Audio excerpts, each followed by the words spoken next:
How to find the Snapchat insights. This is a step-by-step guide so you will be able to follow easily.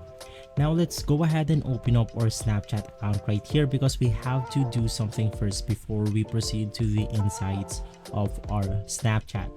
Inside, you want to click on the profile icon and it will take us to our profile right here. Now you want to go ahead and scroll down, or you can even go ahead and see it right here, public profile. But if you cannot, you want to scroll down and you'll be able to see the public profile right here. You basically want to create a private profile in order for this to work.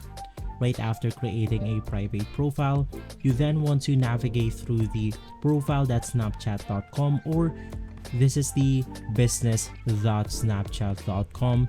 You can just go ahead and open up the business manager of Snapchat.